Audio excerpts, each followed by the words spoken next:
Last lecture तक सबका सब कुछ कंप्लीट है। की मनाली, श्वेत, कश्मीरा, रिनात, लेक्चर कंप्लीट है तुम लोग का। कल का नहीं हुआ है पूरा, करो उसको कंप्लीट। समझ में आ रहा है ना सब?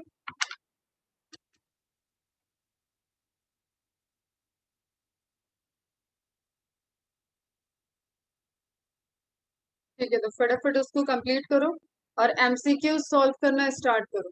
एमसीक्यू सॉल्व करो। टेस्ट रहेगा इस संडे बेटा, और डाइजेस्टिव सिस्टम का ही टेस्ट रहेगा, तो एमसीक्यूज आप देखो। एक्सरसाइज 1 करो। आज का टास्क रहेगा एक्सरसाइज 1 में कवर्ड पोर्शन आपका सॉल्व होना चाहिए। कवर्ड पोर्शन में आज के लेक्चर के बाद आपका क्या क्या कवर्ड हो जाएगा? पूरा एलिमेंट्री कैलान, मतलब आपका डाइजेस्टिव ट्रैक ट्रैक पूरा हो जाएगा। क्लियर? एसेसरी ग्लैंड नहीं, कभी एसेसरी ग्लैंड से रिलेटेड क्वेश्चन नहीं करना, उसको मार्क करके छोड़ देना, बट आपको समझ में आएगा कि किसी लेयर के बारे में, किसी स्ट्रक्चर के बारे में, जो भी आपको बक्कल कैविटी से लेके एसोफेगस, स्टोमक, ठीक है, इंटेस्टाइन, इनसे रिलेटेड क्वेश्चन होगा। इनको आप एक्सरसाइज 1 से सॉल्व करोगे। ये आज का होमवर्क है और सब करोगे। चलो, कोलन चल रहा था अपना। कोलन में मैंने बताया था 4 types: ascending, transverse, descending and sigmoid colon. Clear? Ascending colon 1 line में लिखना है अपने को। ascends in the right side of abdomen from appendix to the lower margin of liver। अब देखो कहाँ से कहाँ है, राइट साइड। आपको जो 4 क्वाड्रेटिक पार्ट में मैंने डिवाइड करवाया था एब्डोमेन के, उसके राइट लोअर पार्ट से ये स्टार्ट हो रहा है। क्लियर? राइट अपर पार्ट तक जा रहा है। और ये कौन सा हेपेटिक फ्लेक्सर वाला रीजन है, मतलब लीवर वाला रीजन रहेगा। क्लियर? यहां तक आपका क्या रहेगा? Ascending colon in the right side of abdomen from appendix to the lower margin of liver।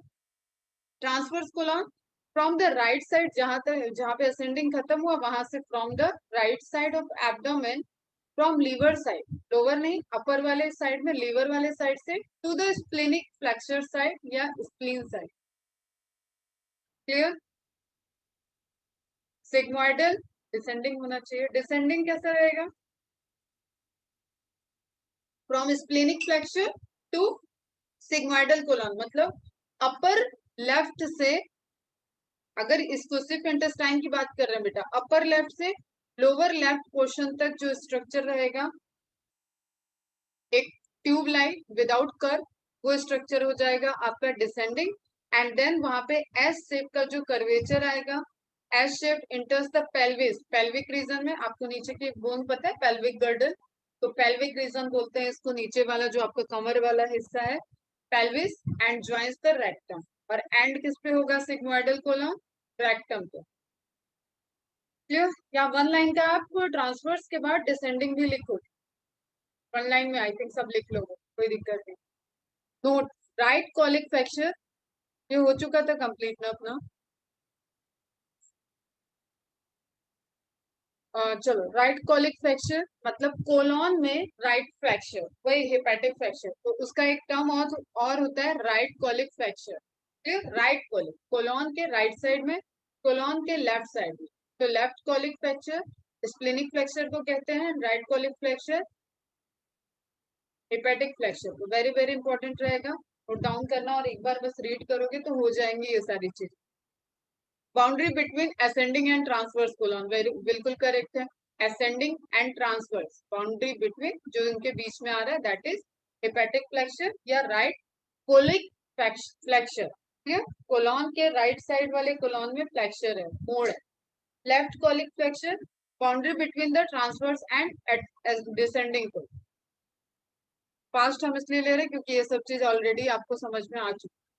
The wall of large intestine, अब ये बहुत इंपॉर्टेंट है, जहां से बाउंसर क्वेश्चन आया हुआ है पहले भी और अभी भी आ सकते हैं, इसलिए ध्यान में रखना।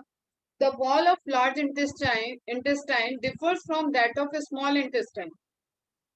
1 वर्ड आंसर, 1 लाइन आंसर, या फाइंड द करेक्ट आंसर, कहीं पे भी ये दे सकता है बेटा, ये इस तरीके का क्वेश्चन है। Through out the length of caecum and colon, through out the length of caecum and colon, मतलब पहले वाले पोर्शन से एंड पूरे कोलन के लेंथ तक की बात हो रही है। Most of the longitudinal muscle fibre of muscularis externa, longitudinal muscular fiber of muscularis externa are aggregated into three thick longitudinal bands called tinea coli. अब टीनिया सोलियम सबको याद है? टीनिया सोलियम किसका साइंटिफिक नेम है? Taenia solium.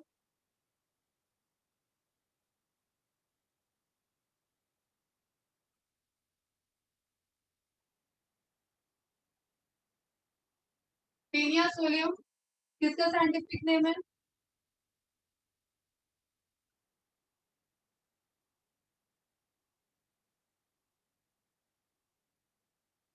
Reply तो करो भाई, आवाज नहीं जा रही है क्या? मेरे क्वेश्चन पूछते ही आवाज जाने बंद हो जाती। वर्म तो है, कौन सा वर्म है? Taenia solium.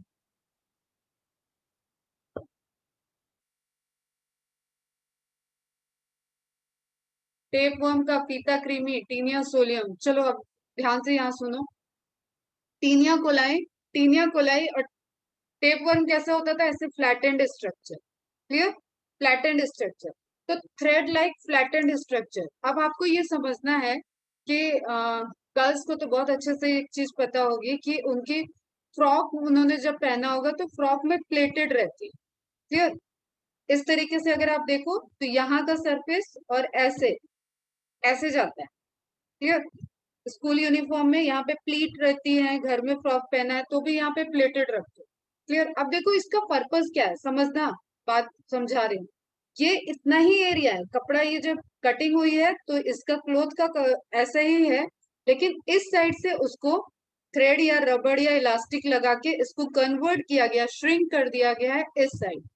सेम तरीके से यहाँ पे भी थ्री थिक लॉन्गिट्यूडनल बैंड है, जिसमें अगर आपका, अब देखो स्ट्रक्चर को समझना, इमेज भी दिखाते हैं पहले समझाते हैं। क्लियर?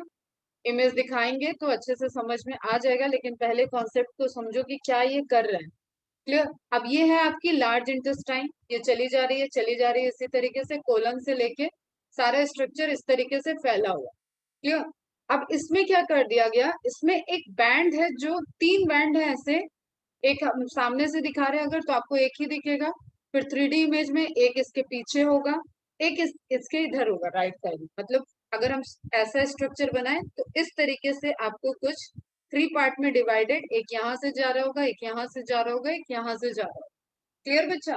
और इन तीनों को तुम एज्यूम करो एज एन इलास्टिक, इलास्टिक की तरह एज्यूम करो। अब इस इलास्टिक में तुम इसको सिल दो, लार्ज इंटेस्टाइन को पूरा एक तरीके से श्यू कर दिया तुमने, सिल दिया है इसकी। क्लियर? अब क्योंकि इलास्टिक की लेंथ है कम, समझना, इलास्टिक की लेंथ है कम, लेकिन तुमने इस सिरे से इस सिरे तक पूरा इलास्टिक लगा दिया, ये बैंड वहां पे प्रेजेंट है, तो ये क्या करेगा, लार्ज इंटेस्टाइन इसमें फिट होने के लिए अपने आप को, अपने आप को कॉइल करेगा, मतलब अपने आप को चैम्बर जैसे स्ट्रक्चर में कन्वर्ट करेगा। अब मेरे प्यारे बच्चों जरा बता दो, जब इमेज देख रहे हो तो लार्ज इंटेस्टाइन इसी तरीके की मस्कुलर स्ट्रक्चर दिख रही है, ऐसे ऐसे ऐसे ऐसे ऐसे, सॉरी ऐसे ऐसे ऐसे दिख रहा था तुम लोगों को? ऐसा दिख रहा था? हाँ या ना? बोलो।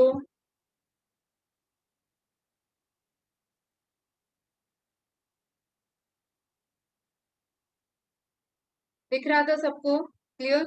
अभी ये कैसे हुआ, ये रिजल्टेंट है इन्हीं थ्री बैंड का। अगर ये थ्री बैंड आपके नहीं काम कर रहे हैं, थ्री बैंड मतलब अगर ये थ्री बैंड नहीं होते तो ये लार्ज इंटेस्टाइन की लेंथ बढ़ा दो और एकदम ऐसे सीधी कोई फोल्ड ना दिखे, ऐसा स्ट्रक्चर दिखेगा। Are you getting my point? मैं क्या बता रही हूँ? This is again very important question related to large intestine. Okay, agree कर दिया सब लोग? ठीक है। वही तीन बैंड जो है ये तीन साइड में प्रेजेंट है, साइड में इधर इधर ऐसे आपको तीन साइड में दिखेंगे। उन एक एक बैंड को क्या बोलते हैं? Taenia coli. क्लियर कर रही हूँ मैं स्क्रीन और इसको इमेज से एक्सप्लेन करूंगी। अब अभी फिर से रिकॉल करा दे रही हूँ। कोलन से लेके पूरा आपका जो रेक्टम वाले सिग्माइडल कोलन से लेके मतलब सीकम से लेके कोलन तक जो आपका पोर्शन आपको फोल्डेड दिख रहा है लार्ज इंटेस्टाइन में, दैट फोल्ड, ये बाउंड्री की बात कर रही हूँ बेटा, बाउंड्री की बात कर रही हूँ। इस फोल्ड को बनाने के लिए इस लार्ज इंटेस्टाइन में सिलाई की तरह यू कैन रिलेट, एक बैंड जा रहे हैं सामने से, साइड से, ऐसे वेंट्रली, क्लियर। तो 3 जगह से उसको हमने क्वाइल कर रखा। अब ऐसे स्ट्रक्चर तुमने बहुत जगह देखे होंगे। अगर तुमने शू कवर देखा है, शू कवर, शावर कैप, ये सारे स्ट्रक्चर तुमने देखे हैं, क्लियर। इन सभी स्ट्रक्चर में ट्राउजर इलास्टिक कहीं से भी तुम रिलेट करो, सब में तुमको ऐसा ऐसा ऐसा एकदम पास में इलास्टिक की वजह से सारी चीज जो इसका उसका बॉडी है, उसका स्ट्रक्चर होगा, वो आसपास एकदम रिलेट करता हुआ। Is it clear? सबको समझ में आ गया? ठीक है। लॉन्गिट्यूडनल है मतलब ऐसे ऐसे तो है नहीं, मैंने बता दिया ऐसे है, ऐसे, ऐसे, क्लियर। तो लॉन्गिट्यूडनल जा रहा है। Longitudinal muscle fibers of muscularis externa are aggregated, अपने को एग्रीगेट कर रही है और थ्री थिक बैंड बना दिया उन्होंने, और ये बैंड पे अब इंटेस्टाइन का, लार्ज इंटेस्टाइन का स्ट्रक्चर जो है वो श्रिंक कर गया, clear, which can be expanded and contracted. Expansion and contraction का रीजन पेरिस्टालसिस मूवमेंट है जो स्मॉल इंटेस्टाइन में भी चला आ रहा था। यहाँ पे सिर्फ उसके अरेंजमेंट के लिए आपने देखा कि उसका स्ट्रक्चर जो है वो इस तरीके के चैम्बर लाइक स्ट्रक्चर में कन्वर्ट हो गया। तो although it participate in expansion and extension, मतलब आप उसको कॉन्ट्रेक्शन रिलैक्सेशन से जो रिलेट कर सकते हो, लेकिन ये कभी भी रिलैक्स होके ऐसे लूज नहीं होगी, आपकी लार्ज इंटेस्टाइन ऐसे लूज नहीं होगी, ध्यान रखना है इस चीज को, क्लियर। अब देखो, एक टीनिया कोलाई, एक सरफेस से, ये आपका लार्ज इंटेस्टाइन है, क्लियर। ये आपका टीनिया कोलाई एक दिख रहा है, ये येलो वाला पोर्शन जो दिख रहा है ना बेटा, ये एकदम ध्यान से ढीले हल्लू हल्लू समझते चलो, टीनिया कोलाई, क्लियर। अलग अलग स्पेलिंग मिल जाएगी तुम्हें, दोनों ही करेक्ट। Taenia coli. अब ये जो चैम्बर बना है, ये जो चैम्बर बना है इसको बोलते हैं हॉस्ट्रा, ठीक है। अब पहले की इमेज देख लो, बड़ी वाली इमेज एक थी, वहां पे नेम आया था हॉस्ट्रा।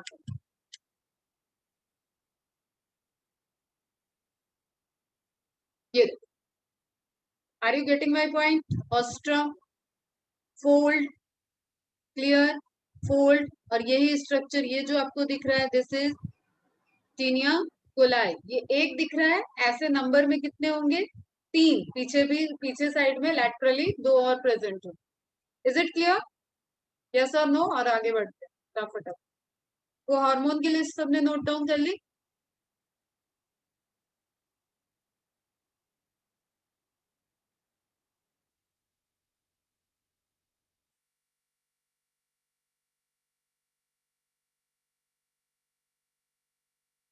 अब मार्क करके रख लेना, ये वाला पॉइंट पूछा गया है, हॉस्ट्रा क्या है ये भी पूछा गया है, टीनिया कोलाई क्या है ये भी पूछा गया है, and this is the structure जो आपको एलिमेंट्री कैनाल में सिर्फ और सिर्फ लार्ज इंटेस्टाइन में दिखेगा, इसलिए ये यूनिक फीचर है।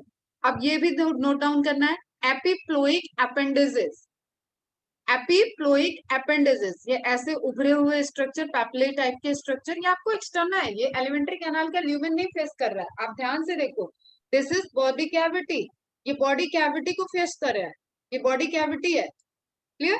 अंदर की तरफ एलिमेंट्री कैनाल का ल्यूमेन, तो ये एक्सटर्नल फीचर्स में आते हैं, epiploic appendages, haustra and taenia coli. इनमें एडिपोज सेल का डिपोजिशन होता है, फैटी डिपोजिशन होता है। चलो आगे देखते हैं। ये देखो, ये स्ट्रक्चर, ये आपको रियल इमेज दिख रहा है, इस तरीके से आपको स्ट्रक्चर दिख रहा है, और ये हॉस्ट्रम का फॉर्मेशन, इसके लिए सैकुलाई वर्ड भी यूज कर। आगे देखते हैं, फिर एक रियल इमेज देखो, ये हो गया आपका टीनिया, समझने के लिए बता रहे हैं, इतनी सारी इमेज सब कुछ आपको ड्रॉ नहीं करना है। Haustra, clear, haustra, taenia, taenia coli, haustra of colon, कोई कंफ्यूजन नहीं, ये अंदर है आपका ल्यूमेन, ये हो गया ल्यूमेन। लार्ज इंटेस्टाइन का ल्यूमेन। क्लियर। और ये आपके क्या हो गए, कोलिक अपेंडिसेस, एपिको एपिप्लोइक, कोलिक, ये सारे इसके नेम है। Epiploic appendices, colic appendices. Epi मतलब बाहर की तरफ है बेटा, ये ल्यूमेन का पार्ट नहीं है। तो ये तीन आपको मेन फीचर ध्यान रखना, ठीक है। इमेज में ही है इसलिए नोट डाउन कर लेना, कोई थ्योरी इसकी नहीं लगाई है मैंने यहाँ। एपिप्लोइक अपेंडिसेस, ऑस्ट्रा, टीनिया, कोलाई, ये वाली लाइन लिखने के बाद यहाँ पे ही लिख लेना three main features of large intestine, taenia coli, haustral, haustra, haustrum, haustra, सब एक ही बात है, and epiploic appendices which stores adipose tissue, fat tissue। आगे बढ़े, हो गया। लार्जेस्ट इंटेस्टाइन के कोलन तक ये सारी चीजें चलेंगी,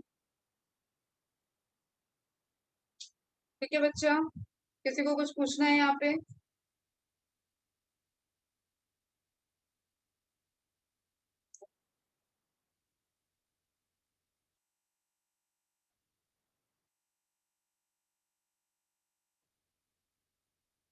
बाकी इंटरनल तो वही सारी आपकी लेयर चल रही होंगी, मस्कुलरिस वाले में आपने देखा।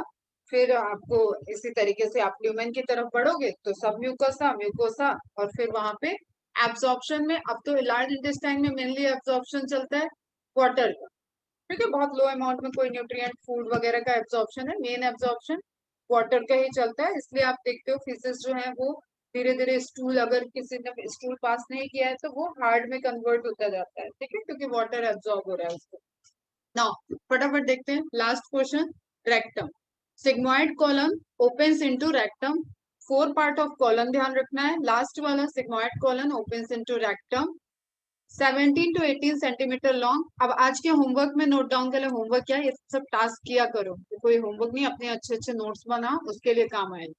होमवर्क में स्मॉल इंटेस्टाइन, चलो पूरा एलिमेंट्री कैनाल से, पूरी एलिमेंट्री कैनाल की जो भी मैंने लेंथ जहां जहां मेंशन की है, ध्यान से सुन लो।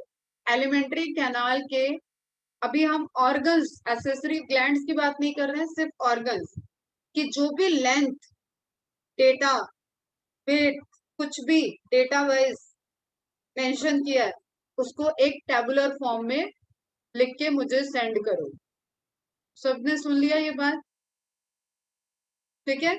सारे जो डेटा आए हुए हैं आपके, सारे जो मेजरमेंट आपने नोट डाउन किया है, उसको उसको एक टेबल में आप करके मुझे सेंड करोगे, और वहां पे मेंशन कर दोगे कुछ स्पेसिफिक पॉइंट कि लॉन्गेस्ट पोर्शन कौन सा है, शॉर्टेस्ट पोर्शन कौन सा है, ये आप कर लोगे। और ये आपने किया तो इस टाइप के एमसीक्यूज आपके हमेशा के लिए प्रिपेयर हो गए, उसको ऐसे बीच बीच में आपको ढूंढना नहीं पड़े। क्लियर, तो इसको कर लेना सब लोग।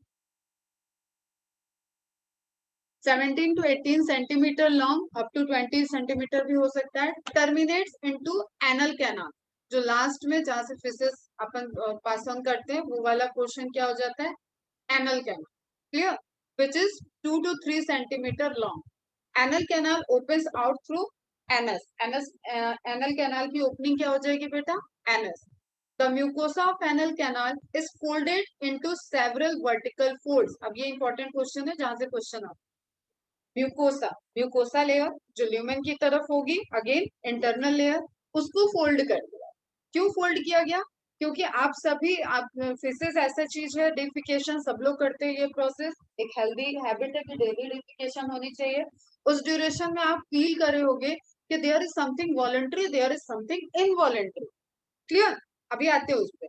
इनवॉलेंट्री भी है, वॉलेंट्री भी है। जब आपको स्टूल पास होने का एक रिफ्लेक्स आता है, चाहे यूरिन पास होने का एक रिफ्लेक्स आता है, that that process is involuntary, वो आपके कंट्रोल में नहीं है। लेकिन जब आप यूरिनेशन करते हो या आप स्टूल डिफिकेशन की प्रोसेस कर रहे हो, मतलब मिक्सचरेशन या डिफिकेशन की आप प्रोसेस कर रहे हो, उस वक्त आप वॉलेंट्री उसको करते हो, तो जो वहां पे मस्कुलर मूवमेंट हो रहा है, समझना। इसलिए इस क्वेश्चन की थोड़ी इंपॉर्टेंस होती है कि वॉलंटरी और इनवॉलंटरी वाला किस तरीके से है। और एक आपने बहुत ऐसे नॉर्मल बीमारी भी सुना होगा, पाइल्स वाली, वो सबसे भी रिलेटेड यहाँ पे क्वेश्चन पुट ऑन हो जाता है, दैट्स वाई फोकस करना है।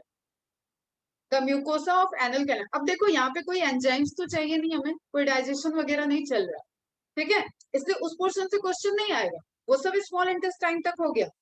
तो अब आपको क्या देखना है, डिफिकेशन के मैकेनिज्म के लिए वहां पे स्टूल, वहां पे माइक्रोब्स, वहां पे किस तरीके का ब्लड डैमेज होता है, ब्लड क्लॉट कैसे आने लगते हैं, इन सब पोर्शन से, इस पोर्शन से क्वेश्चन आता है, इन सब पॉइंट्स। तो ध्यान से एकदम देखिए, the mucosa of anal canal is folded into several vertical fold. Vertical fold में ये कन्वर्ट हो गए क्या, mucosa layer. Clear, again fold हुआ है तो सरफेस तो बढ़े, लेकिन वहां पे कॉन्ट्रेक्शन की बात हो रही है, यहाँ पे जो आप मस्कुलर मूवमेंट की बात करते हो, उस मूवमेंट के लिए ये फोल्ड इंक्रीज हुआ। Anal columns have lots of supply of arteries and veins. अब ये आपको ध्यान रखना, यहाँ पे सप्लाई आर्टरी और वेन की मतलब ब्लड सप्लाई बहुत हाई अमाउंट में बढ़ जाएगी। एनल कॉलम लास्ट वाला जहां आपकी एनएस की ओपनिंग है, तो वहां पे ब्लड वगैरह की सप्लाई भी हाई है comparative to different portion. Anal columns are also known as, ये पॉइंट नोट डाउन करना बेटा, this is important, column of Morgagni. Column of Morgagni, anal column सबसे लास्ट में जब स्टूल पास होता है, तो जो नैरो एंगल आपको दिख रहा है, वहां पे जो एनल कॉलम है, जो एक ट्यूब लाइक स्ट्रक्चर है लास्ट वाला, that is Morgagni, column of Morgagni. Again देखो, यहाँ पे है हम लोग, यहाँ की बात कर रहे हैं, पूरा एलिमेंट्री कैनाल हो गया, डाइजेशन हो गया, अब एब्जॉर्प्शन ऑफ वाटर, स्टूल का फॉर्मेशन, एंड उसके बाद डिफिकेशन की प्रोसेस। तो वी आर हियर रेक्टम वाले प्रोसेस पे हम फोकस कर रहे हैं। तो ये वाला जो स्ट्रक्चर है, इसमें मस्कुलर सप्लाई, इसकी nervous supply, voluntary muscle, involuntary muscle, यहाँ पे थोड़ा एक कॉम्बिनेशन चलता है। इसको आप नेचुरल अपने डेली रूटीन के लाइफ से रिलेट कर सकते हो। ठीक है, जैसे जस्ट सपोज आप कहीं पे एकदम फंसे हुए हो और आपको यूरिन पास करना है, आपको स्टूल पास करना है, तो आपको रिफ्लेक्स तो आएगा, लेकिन आप भी एक रिवर्स एक्शन लगाते हो, थोड़ी देर के लिए होल्ड करने की कोशिश करते हो। एलिमेंट्री कैनाल में, स्मॉल इंटेस्टाइन में आपकी ये कोशिश नहीं चलेगी, एसोफेगस में ये कोशिश नहीं चलेगी, स्टमक में ये कोशिश नहीं चलेगी। You can't do that kind of thing. ठीक है, वो पूरा टोटली इनवॉलंटरी है। बट यहाँ पे आप उस रिफ्लेक्स एक्शन के अगेंस्ट में एक ट्राई करते हो कि हाँ थोड़ी देर के लिए हमने होल्ड किया, फिर से वो रिफ्लेक्स एक्शन, जैसे क्योंकि वहां पे स्ट्रेच रिसेप्टर्स होते हैं, केमिकल रिसेप्टर्स होते हैं, वो सेंस करके सिग्नल देते हैं दोबारा ब्रेन को, और फिर थोड़ी देर में आपको वो सेंसेशन, वो चीजें फील होती है। क्लियर बेटा, तो अभी ये इतनी बड़ी भयंकर वाली इमेज पे आपको नहीं जाना है, जस्ट आप कैनाल को समझो, this is anal canal. Clear, ये देखो आप यहाँ पे फोल्ड, ये फोल्ड बन, क्लियर, ये फोल्ड, ठीक, और इनको बहुत रिच सप्लाई होती है ब्लड की, और यहाँ पे लार्ज वेसल, ब्लड वेसल्स भी होती हैं जो डैमेज होती हैं, तो वही पाइल्स वगैरह में ब्लड आता। क्या ध्यान रखना है आपको, कॉलम ऑफ मॉर्गेगी, ये ध्यान में रखना है यहाँ पे। एंड अभी स्फिंक्टर की बात करते हैं, तो वो स्फिंक्टर वाला पोर्शन है। ठीक है, ध्यान से देखो, अब यहाँ पे रेक्टम में है हम लोग, रेक्टम का एक इंटरनल एनल स्फिंक्टर है, एक एक्सटर्नल एनल स्फिंक्टर है। अब बेटा ध्यान से, जैसे अभी मैंने बोला टेबल बनाने को, और आज एलिमेंट्री कैनाल कंप्लीट हो रही है, तो you have to do this thing, करना है, ये तो करना है, और पीडीएफ भेज देना मुझे। टेबल बना लेना, और दूसरी एक table banana, sphincter and wall, जो जो आता जा रहा है उसको आप समराइज करो, sphincter and wall of alimentary canal. जितने भी मैंने स्फिंक्टर और वॉल के नाम बता दिए, उन सबको आप नोट डाउन करोगे विद देयर साइनोनिम्स, जितने भी उनके नाम, एक ही लिख के नहीं छोड़ दो। ठीक है, उनको और क्या क्या कहते हैं वो सब आप लिखोगे। क्लियर, अब लास्ट में देखते हैं, इंटरनल एनल स्फिंक्टर मतलब एनल कैनाल के अंदर की तरफ, एक्सटर्नल एनल स्फिंक्टर बाहर की तरफ। This one is more voluntary muscles, ये यहाँ पे ज्यादा वॉलंटरी है, आप अपने ऐच्छिक ऐच्छिक इच्छा से इस पोर को, एनस एनस की ओपनिंग एंड क्लोजिंग में रोल प्ले करते हो, अनलेस एंड अनलेस किसी को लूज मोशन हो रखा है, डायरिया हो रखा है, या कोई बहुत ओल्ड एज हो गया है, तो इन्हीं सारी सप्लाई, ये जो मस्कुलर सप्लाई है, ये जो नर्वस कंट्रोल है, ये सारे कंट्रोल उनके डैमेज होने लगते हैं। इसलिए ओल्ड एज के लोग, या किसी और बीमारी से, या किसी ट्रॉमा में, डर में, तो उनका स्टूल अनकॉन्शियस माइंड से पास ऑन हो जाता है। ठीक है बेटा, तो थोड़ा सा डॉक्टर बनना है इन सब चीजों से रिलेटेड, एक जनरल आपने देखा हुआ है, सुना हुआ है, उसको बस रिलेट कर। तो यही स्फिंक्टर सही से वर्क नहीं करते हैं, तो अब वो कैसा हो जाएगा, ओपन ट्यूब जैसा स्ट्रक्चर हो जाएगा। ओपन ट्यूब जैसा स्ट्रक्चर हुआ तो स्टूल है वो पास हो जाएगा। लूज मोशन है तो ऑब्वियसली फिर से उनको यही सेंसेशन, यहाँ से प्रेशर आएगा और उस पर स्ट्रेस रिसेप्टर वर्क करेंगे एंड देन वो भी पास ऑन हो जाएगा। ठीक है, समझ में आया? The anus has an internal anal sphincter and an external anal sphincter. Internal anal sphincter is composed of smooth, that's why involuntary. External anal sphincter comprised of striated, voluntary. Clear? That's why voluntary है वो। Started याद है, फिर से हम पूछ के अपना मूड नहीं खराब करेंगे, याद होना चाहिए कि यहाँ पे क्या बोल रहा है, स्टार्टेड मसल्स कैसे होंगे। Structure form due to enlargement of veins. अब ये इंपॉर्टेंट पॉइंट है, ह्यूमन हेल्थ एंड डिजीज का भी पोर्शन है बेटा, और यहाँ पे भी आपको ध्यान रखना है। हर एक ह्यूमन फिजियोलॉजी वाले चैप्टर में कुछ डिजीजेस मैं बताती चलूंगी, उनको आपको एकदम अच्छे से डिजीज सेक्शन वहां से रिलेटेड बना के रखना।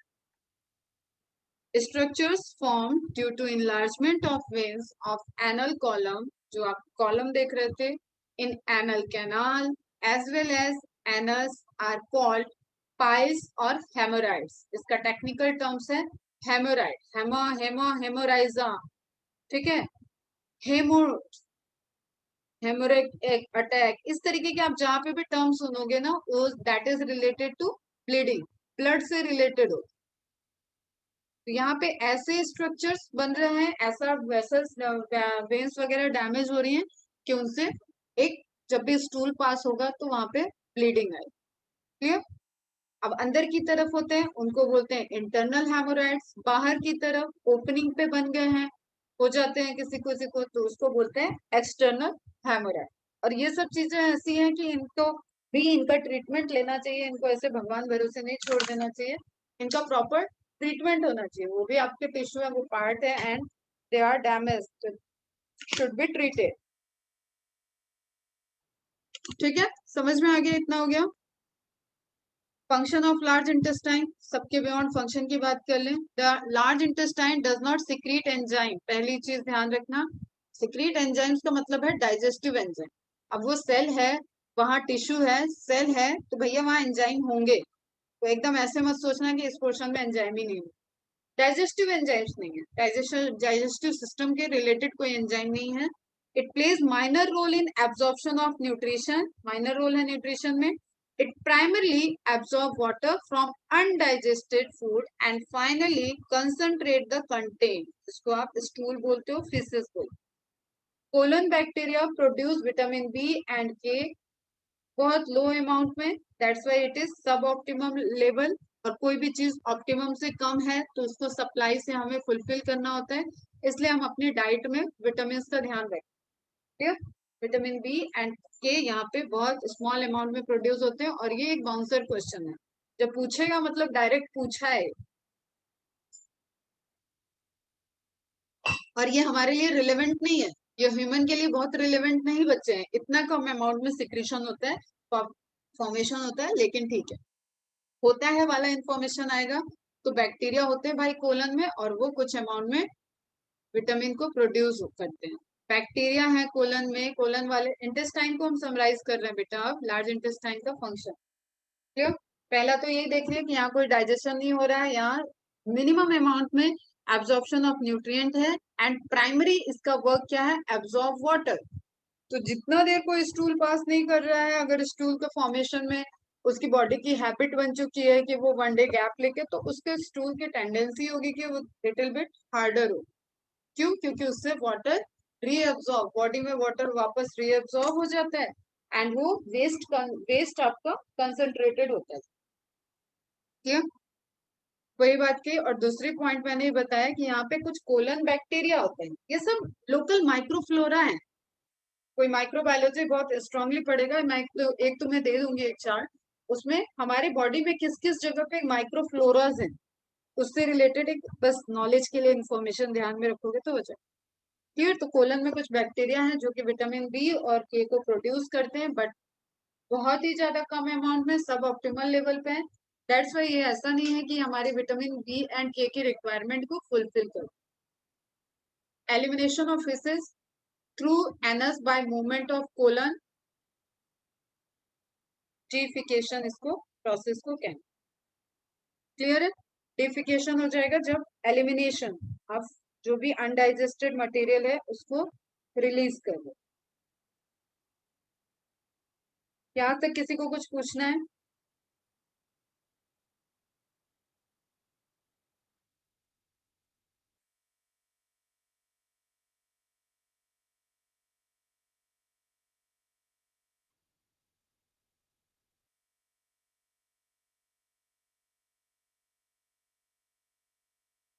अब एक नोट्स मेरे साथ साथ ही नोट डाउन कर लो। The total length of taenia coli, the total length of taenia coli is less than, जो कॉन्सेप्ट मैंने बताया उसको समझने के लिए लिखवा दे रहे हैं, less than the length of caecum and colon, caecum and colon. therefore therefore the wall of therefore the wall of cecum and colon is thrown into a series या shrink into a series, कुछ भी लिख लो, into a series of small sac like structure, small sac like structure और pouches, pouch भी कह सकते हैं, छोटे छोटे पैकेट भी बन रहे हैं, called as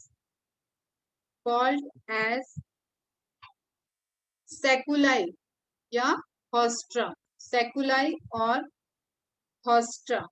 ये भी एक इंपॉर्टेंट पॉइंट है, नोट डाउन कर लेना।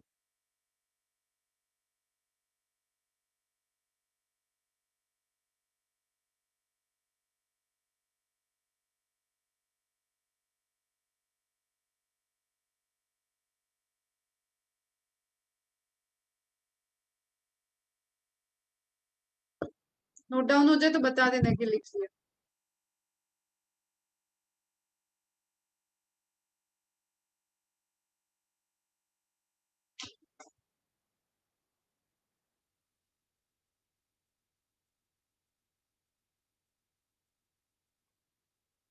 बहुत कम बच्चे आ रहे हो भाई, बच्चों का तो नंबर ना पता नहीं कब। एब्सेंट स्टूडेंट की लिस्ट आ गई मुझे मैसेज में, 26 स्टूडेंट तो एब्सेंट है।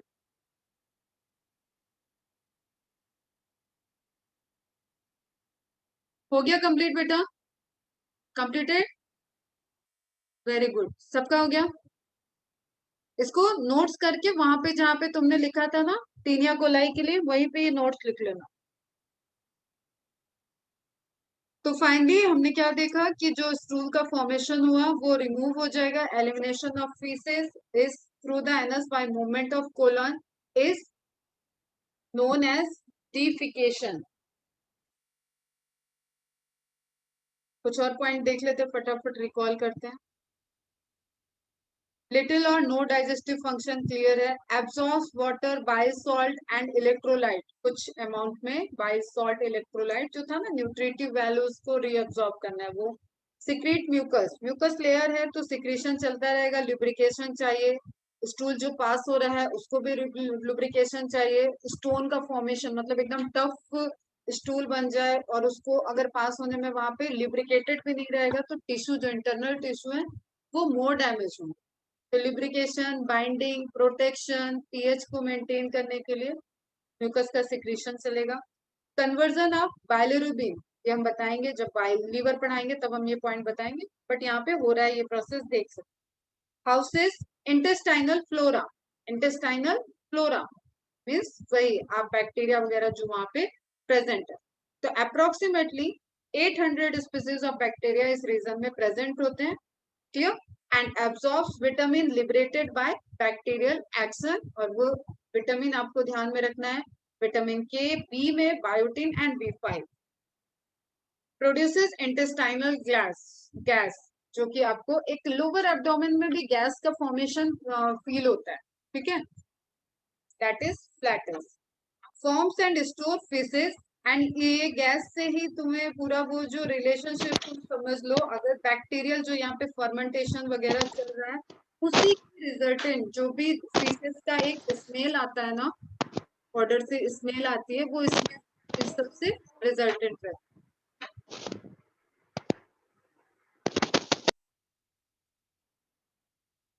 Okay clear, forms and store fishes, हाँ ये तो मेन प्रोसेस हो गया, कैरीज आउट डिफिकेशन, क्लियर है, समराइज हो गया बेटा, टर्म नोट कर लेना, डीग्लूटिनेशन, डीग्लूटिनेशन इन जो स्वेलोइंग ऑफ फूड आपने किया था दैट इज डीग्लूटिनेशन, जो रिमूवल ऑफ वेस्ट प्रोडक्ट हुआ that is defecation, and urination का टेक्निकल टर्म्स है मिक्चुरेशन। थोड़ा सा तीनों टर्म एक जगह नोट डाउन करना, यस वेरी गुड, चलो आगे बढ़ते हैं फटाफट। अब डिजीज एक देख लेते हैं, कॉन्स्टिपेशन, सबने सुन रखा है, उसी का रीजन उसी को जरा सा समझना है। अगर किसी का फीसेस मतलब रेगुलर इंटरवल पे नहीं पास ऑन हो रहा है, टाइट हो रहा है, क्लियर, तो वो सारा रिजल्टेंट किसमें हो जाता है, कॉन्स्टिपेशन की वजह से। और आप सबने इसको अगर कहीं पे भी सुना होगा, कोई एजेड लोग होंगे घर में, तो एक नॉर्मल प्रॉब्लम है जो सबको हो जाती है, कभी ना कभी लाइफ में हो ही जाती है। और इसमें क्योंकि फैक्टर अलग है, it is not related only digestive system, it is also related to stress, ठीक है, आपका लिविंग स्टाइल कैसा है, आपका हैबिट कैसे हो, रेगुलर आप क्या कर रहे हो, उस पर डिपेंडेंट है। That's why constipation is a common phenomena जिससे कोई भी इंटरेक्ट कर सकते। The faeces are retained with in the colon as the bowel and movement occurs irregular, धीरे धीरे पेरिस्टालसिस मूवमेंट स्लो होता है, उस वजह से वो पास ऑन नहीं कर पाता है, और जितना टाइम तक रुका रहेगा तो उसका वाटर एब्जॉर्ब होने की वजह से एक वहां पे टफ स्ट्रक्चर बन जाता है। ये देखो एक पेशेंट का एक्सरे का इमेज है, पेल्विक रीजन में